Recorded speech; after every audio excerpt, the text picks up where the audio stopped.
Pourquoi est-ce qu'on est plus fragile quand on vieillit?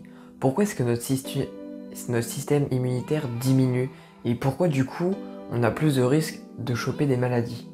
Eh bien ça fait beaucoup de questions, mais je vais y répondre à tout ça tout simplement dans cette vidéo.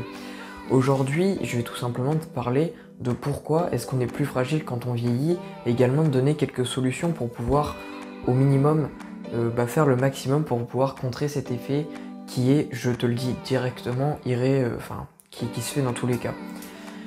Alors, tu dois te poser des questions, tu dois te dire, ok, pourquoi, est-ce que ça vient de quoi, etc. La plupart des gens, ils me disent que ça vient de la dégradation des organes. C'est en partie vrai, mais c'est pas vraiment ça. Il y en a d'autres qui me disent plutôt que c'est parce qu'on ne travaille plus, dès qu'on vieillit, etc. À un moment, on travaille plus, on est à la retraite, et du coup, on bouge moins. C'est vrai que ça peut avoir un lien, mais il faut savoir qu'il y a des gens, quand ils vieillissent, ils bougent plus qu'avant, parce que c'est pas parce que tu travailles que tu bouges beaucoup. Hein. Exemple, les travails où t'es assis toute la journée, t'es pas actif, donc c'est pas ouf.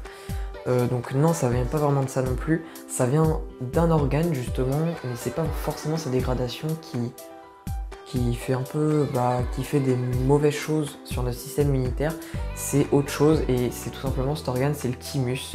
Le thymus qu'on ne connaît pas trop, c'est une glande, donc une glande endocrinienne comme la thyroïde. La thyroïde est plus connue quand même, mais c'est la même chose, c'est une glande endocrinienne, donc qui n'ont pas les mêmes fonctions. Elle est située derrière le sacrum, donc par ici. Et puis celle-ci, elle participe justement au développement des lymphocytes T qu'on appelle, et ça fait partie des cellules qui participent justement au système immunitaire.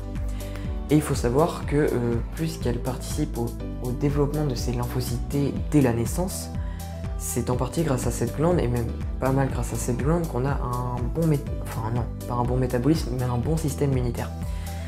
Et malheureusement, en fait, à partir de la puberté, la croissance de cette glande est terminée, et une fois que sa croissance est terminée, elle rétrécit directement au fur et à mesure des années à partir de la puberté.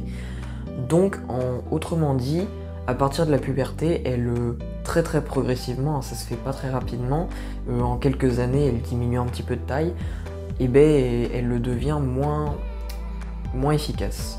Et ça explique notamment pourquoi les jeunes sont plus résistants que les personnes plus âgées, même les personnes de 30 ans, parce qu'elles ont tout simplement le thymus qui n'a pas encore commencé à rétrécir. Et du coup, forcément, le système immunitaire est en meilleure santé, puisque plus la glande va rétrécir et moins elle va développer des lymphocytes T, parce qu'elle en développe au fur et à mesure de notre vie. Et justement, moins on a de cellules qui vont participer au système immunitaire, donc plus on sera fragile. Et à un moment donné, tellement elle aura rétréci, en fait, celle-ci va carrément, donc le thymus va se transformer en tissu adipeux. Et ça se fait ça à partir de 60 ans, ça dépend des personnes, mais environ à 60 ans, selon les personnes. Et du coup, puisqu'à 60 ans, le thymus il est inexistant, il est même plus là, il n'y a plus du tout de développement de production de lymphocytes T, et du coup ça veut dire qu'on a une grosse partie de nos cellules immunitaires qui ne sont plus là, ce qui veut dire que notre système immunitaire est entre guillemets incomplet, et du coup on est plus fragile. Donc évidemment ça vient de là, mais alors là tu vas te dire ok, mais comment on fait pour contrer ça? Comment on fait pour pouvoir avoir un système immunitaire plutôt fonctionnel une fois les 50-60 ans atteints? Donc c'est vrai que c'est une bonne question, mais il n'y a pas vraiment de secret là-dessus, je peux pas te donner une solution miracle. Le but ça va être de bien manger, et ça le plus tôt possible. Pourquoi bien manger? Parce que tout simplement la nourriture permet une meilleure production d'hormones, un meilleur équilibre d'hormones si on mange de la bonne façon.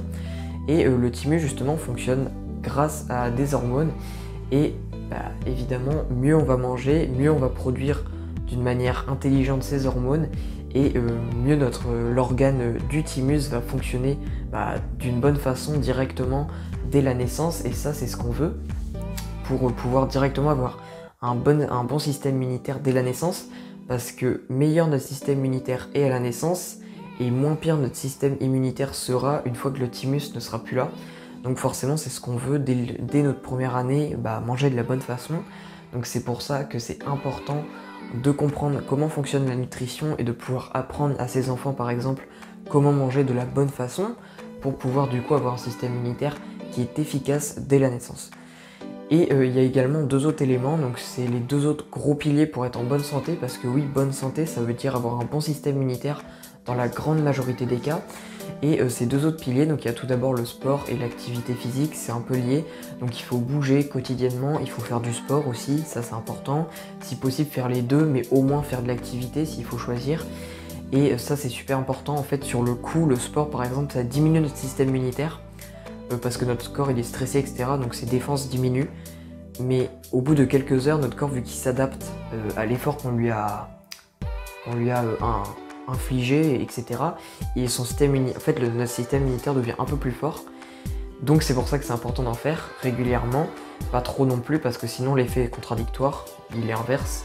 Et également de bien dormir, et ça c'est un problème assez majeur de nos jours, encore plus que le sport. Et ça c'est un gros problème parce que si on dort mal, notre système immunitaire est beaucoup moins efficace, et d'ailleurs beaucoup d'autres fonctions sont moins efficaces, comme la fonction cérébrale par exemple avec la mémoire, où j'en parle d'ailleurs, si vous voulez plus d'infos à propos de ça, où j'en parle ici dans cette vidéo. D'ailleurs je sais pas si c'était quel côté, ici ou ici, dans cette vidéo où je vous donne des aliments, des nutriments, etc. pour booster votre mémoire. Mais bref, en tout cas, ce qu'il va falloir vous concentrer pour limiter l'effet négatif de la perte du thymus, enfin du moins du rétrécissement de cet organe avec l'âge, ça va être de bien manger, de bien dormir et de faire du sport quotidiennement, ou du moins de bouger. Et il n'y a pas 36 solutions. Alors évidemment, la chose la plus compliquée, faire du sport c'est pas super compliqué, il y a plein de sports qui existent, tu peux faire liquid play, ça c'est bien. Bien dormir c'est assez compliqué, mais franchement si tu as une bonne routine, si tu dors à peu près à la même heure, ça devrait bien se passer. Par contre ce qui est compliqué c'est de bien manger, parce que de nos jours avec la société agroalimentaire, etc., c'est pas évident de s'y retrouver.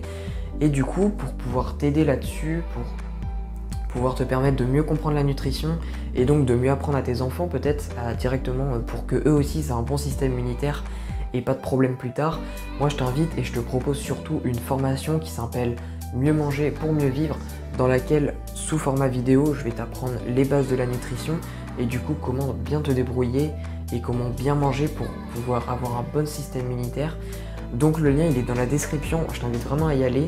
Tu vas voir que ça va être vite rentabilisé parce que tu vas plus acheter des produits assez horribles et ça coûte cher tout ça. Donc franchement je t'invite à y aller si tu n'as évidemment pas beaucoup de connaissances en nutrition, ce qui est malheureusement le cas de tout le monde et c'est d'ailleurs pourquoi je l'ai créé. Donc n'hésite pas, c'est juste dans la description. Sinon pour tous les autres, vous avez maintenant compris pourquoi est-ce que lorsque l'on vieillit, on perd beaucoup en termes d'efficacité et notre système immunitaire, je vais y arriver. Donc voilà, c'est à cause du thymus, cette fameuse glande qui est ici et qui se transforme, voilà, à 60 ans, c'est juste un petit tissu adipeux. Ce qu'il faut que vous reteniez de cette vidéo, c'est pas forcément que le thymus, c'est pas forcément l'histoire du thymus, etc. Ça c'était vraiment le contexte.